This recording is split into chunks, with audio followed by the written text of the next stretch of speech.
Thank you for attending this presentation today. My name is Vierhauser from the Johannes Kepler University Linz in Austria, and in this talk today I'm going to present our new ideas paper towards a model-integrated runtime monitoring infrastructure for cyber-physical systems. And the work we've done in this paper is part of a collaboration between the Johannes Kepler University Linz in Austria and the University of Notre in the United States.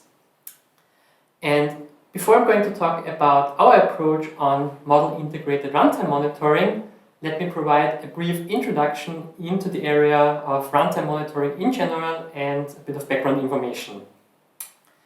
In a nutshell, runtime monitoring in general is concerned with, on the one hand, collecting and gathering information about the system, the status of a system at runtime, and on the other hand, use that information in order to analyze and to ensure that the system still adheres to its predefined requirements.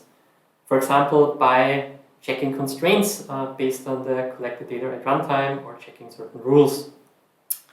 And in a recent systematic literature we performed, we looked at over 350 different runtime monitoring approaches for different types of systems, different domains, different technologies.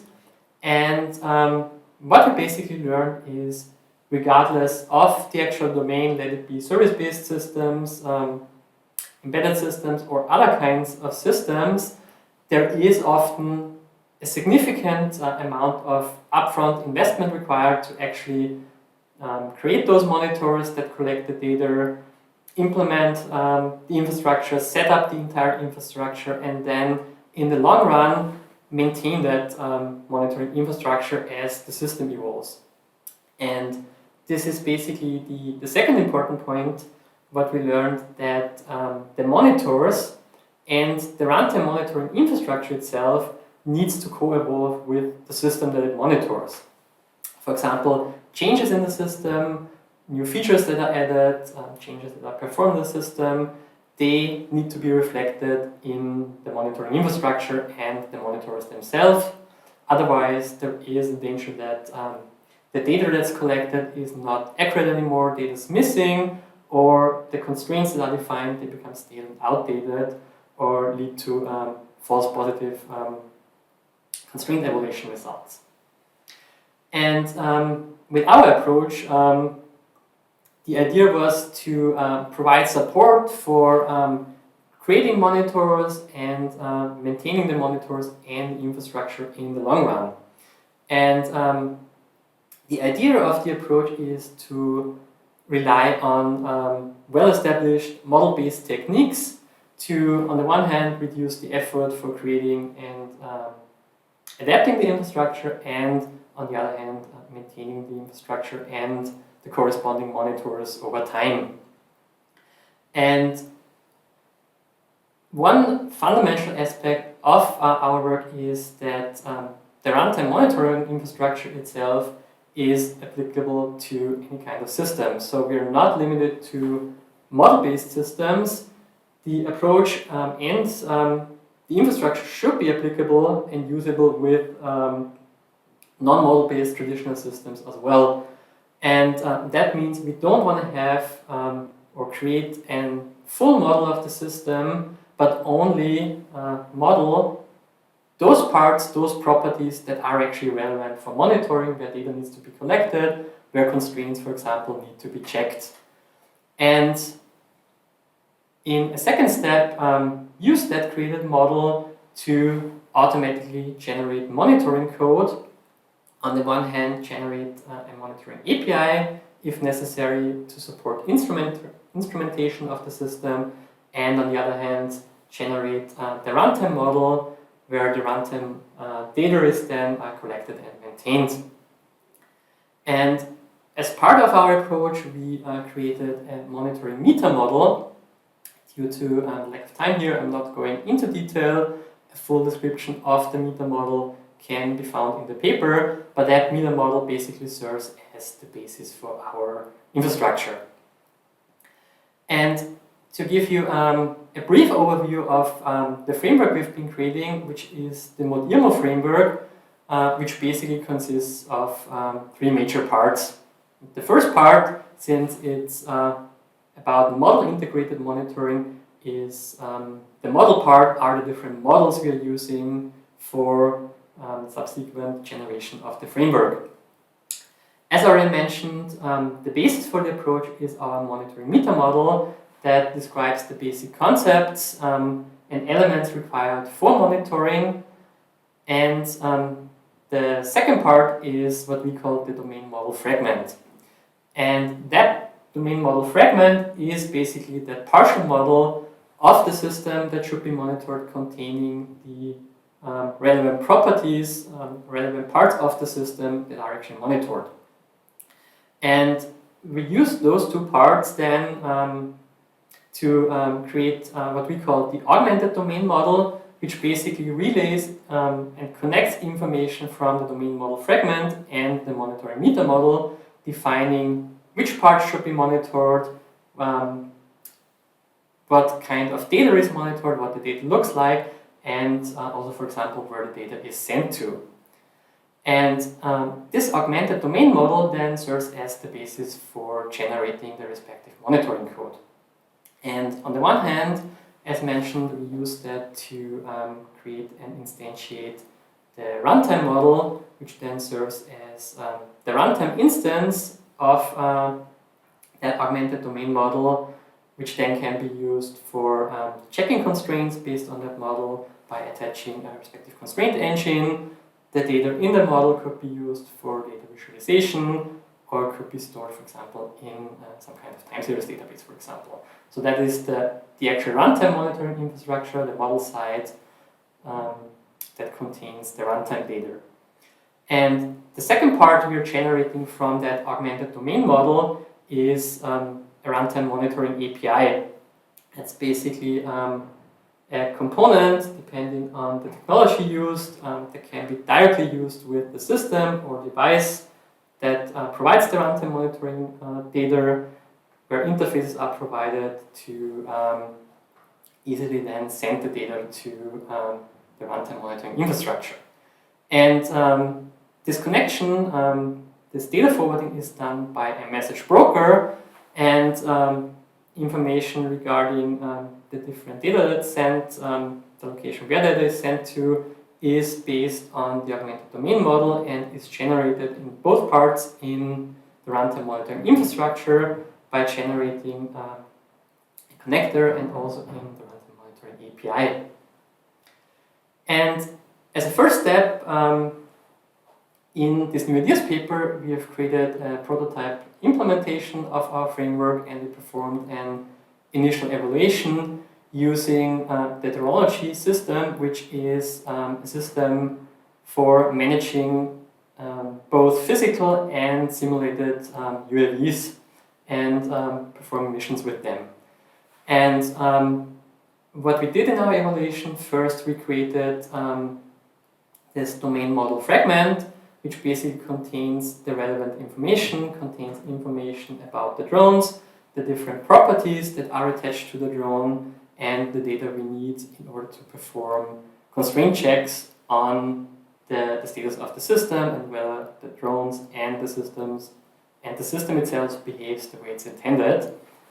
We created a code generator for generating the monitoring API, which is basically a deployable jar file, and we performed a series of simulations where we used the Terology simulator to instrument the system, collect data, and perform constraint checks.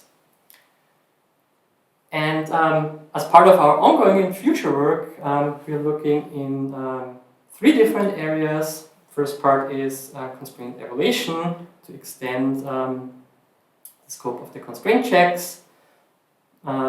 Second part would be additional code generation capabilities to generate code for other types of systems, for example, ROS-based robots and Python.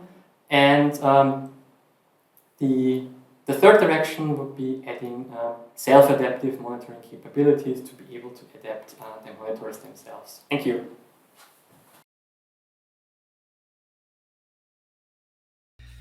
Okay, so we're live for the Q&A session. Hello, everyone. My name is Francisco Servant. I'm going to be the session chair for this Q&A. And we have Michael Vierhauser in Johannes Kepler University in Linz, who's going to answer your questions.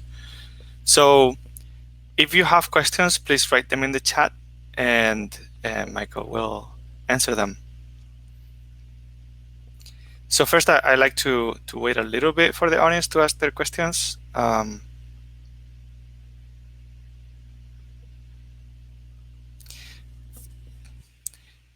But if we don't have questions right now, I can ask you one of mine so that we get the conversation started.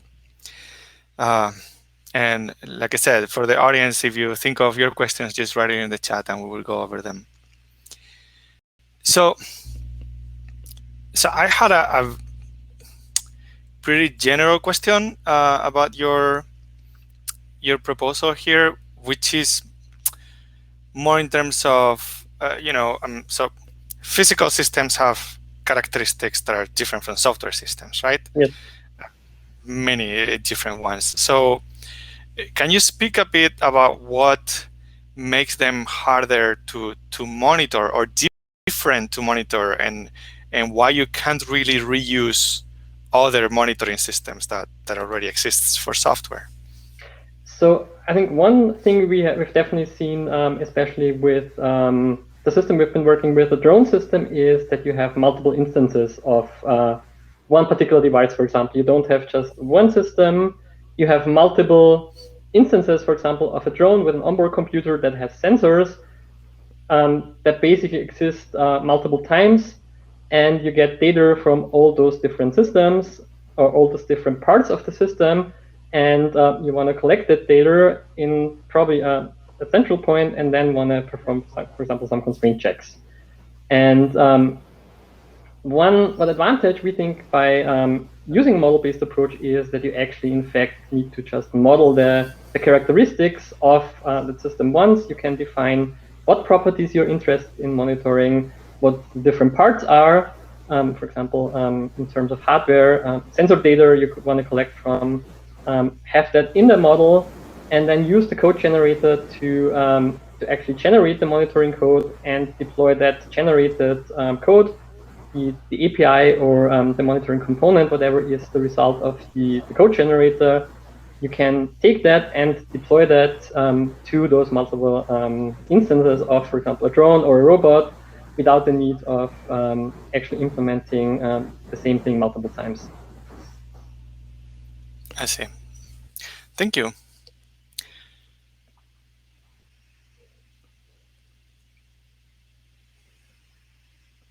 So I have one other question that I wanted to ask you, and this is, so you have plans, right, to next steps for this work. Yes. Which of the next steps would you say is the more challenging, or the more stimulating for you, that you think is going to be really hard to solve? It's the challenging one. Well, probably there are two ones, or two things that are challenging, and one is certainly the diversity of technology. Because if you have various different systems, if you have various different components, they probably have different kinds of hardware, they have different kinds of interfaces, so you probably need different kinds of monitoring APIs. And that's one thing we're trying to address with the approach, that you have the model and then have multiple code generators actually that generate the code for the target platform. In our case, for the prototype implementation, it was Java, since the drone system and the simulator were implemented in Java, so that bit is covered. But if you have a different system, say a robot system that uses the robot operating system ROS or Python, then you need a different code generator in order to actually generate the monitoring code, to collect data, and to get the data back to the actual runtime model. I think that's the first aspect. And the second aspect is probably the different types of constraints. At this point, we only have state-based checks on the runtime model, but there are various different other constraints, for temporal constraints,